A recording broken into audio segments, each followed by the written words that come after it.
Prince Handley coming to you with 100,000 watts of pure, healing, miracle-working love. I want to talk to you today about Session 2 on location of the third Jewish temple, the OPHEL MOUND. Let me give you a description of what we're going to cover today.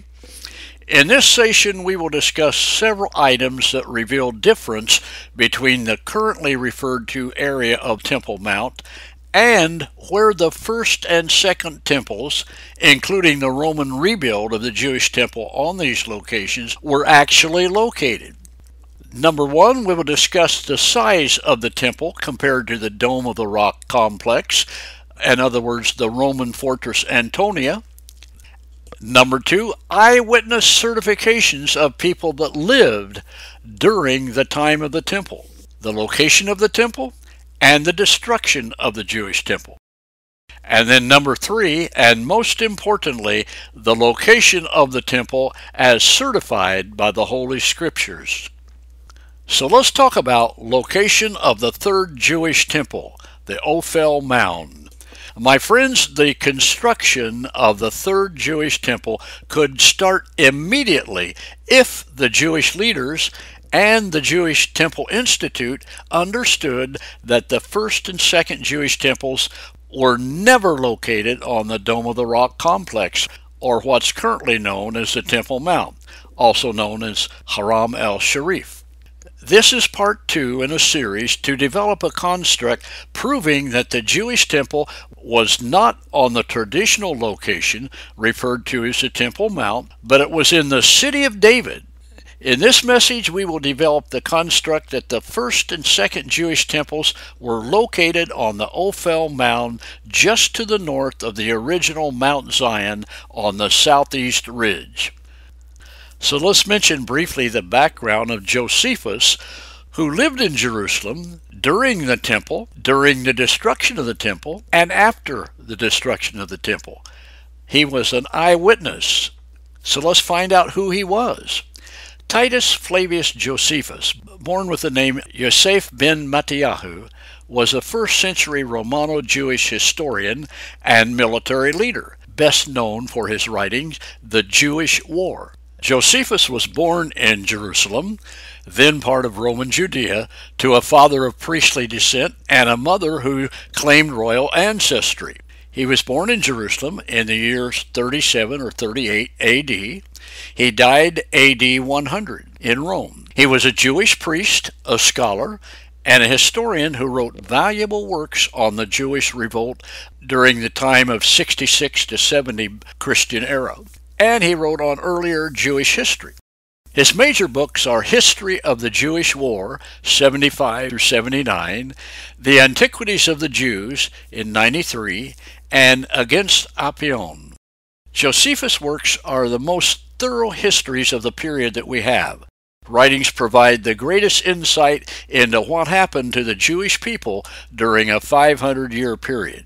Now, it's important to realize that Josephus lived in Jerusalem before the destruction, during the destruction, and after the destruction of the Second Temple. And text writings by Josephus mention that Herod stated dogmatically that his temple, though enlarged to double the size of the former temple, was still located in the same general area as the former temples, in other words, the first and second Jewish temple. The eyewitness account of Eleazar, who led the final contingent of Jewish resistance to the Romans at Masada, stated that the Roman fortress, which had long been in Jerusalem, was the only structure left by the year 73 Christian era.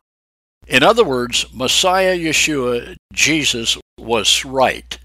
The Bible tells us, as Yeshua left the temple and was going away, his Talmudim came and called his attention to the buildings.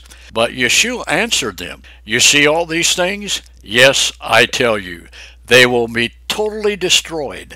Not a single stone will be left standing." You can read that scripture reference in Mattiyahu, or Matthew, chapter 24, verse 1 to 2, in the Brit Hadashah, or the Jewish New Testament.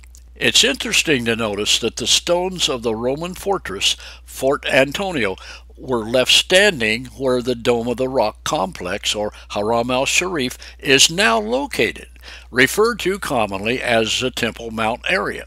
The Dome of the Rock is built on top of the foundation stone, which is sacred to both Jews and Muslims. According to Jewish tradition, the stone is the navel of the earth, the place where creation began, and the site where Abraham was poised to sacrifice Isaac. The temple which existed in Jesus' day, and where the first temple was previously located, was not located on the area referred to now as the Temple Mount, or the Dome of the Rock complex, or Haram al-Sharif. Both the first and second temples were located on OPHEL Mound over the area of the Gihon Spring. The Jewish people knew, up to the period that Islam emerged, even to the time of the Crusades, that the southeast ridge was the location of their Mount Zion, Mount Zion, and the site of all the temples built in Jerusalem. Indeed, modern scholars realize that this is true for the real location of Mount Zion, Mount Zion. However, these same scholars and religious leaders failed to place the Temple Mount at that Mount Zion on the southeast ridge where it obviously belongs. The Holy Scriptures clearly place the Temple Mount over and around the Gihon Spring on the southeast ridge on top of the original Mount Ophel, but scholars and religious leaders continue insisting and even dogmatically demanding that the temples of Solomon, Zerubbabel, and Herod were centered within the parameters of the Haram al-Sharif. Now, let me ask you an important question.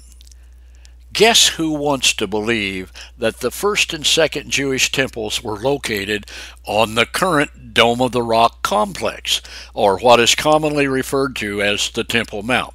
Who do you think wants to believe that? Well, number one, the Temple Institute. It's been tradition since 1099 Christian era. Number two, Islam. Their belief that the Dome of the Rock is over Mount Moriah. And number three, Satan.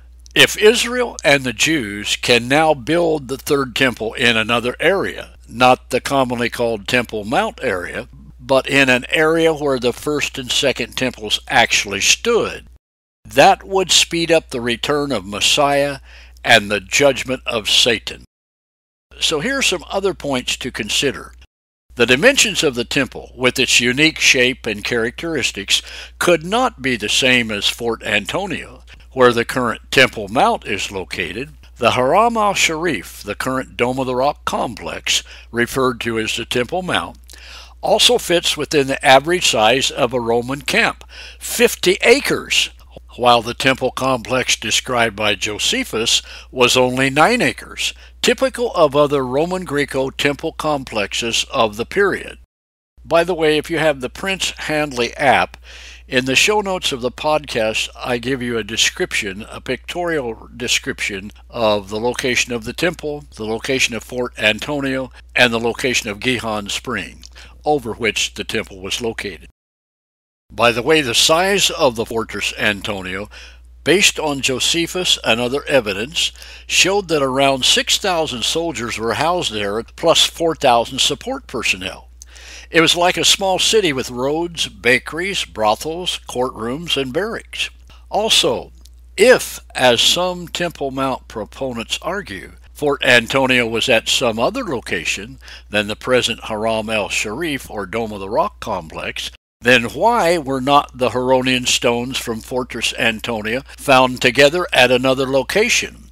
And why do both Josephus and Eleazar, who led the final contingent of Jewish resistance to the Romans at Masada, certify as eyewitnesses that the Roman fortress which had long been in Jerusalem was the only structure left after the destruction of Jerusalem by Titus and his forces?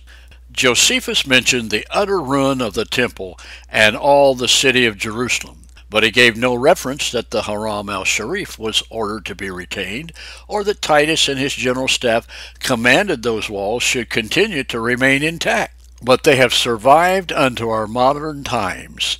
Through the centuries, those 10,000 stones have remained in their original positions, making up the four walls of the Haram, or the confines of the Roman fortress Antonio. and as a prominent and dominant architectural facility in the city of Jerusalem. So let's summarize, my friend.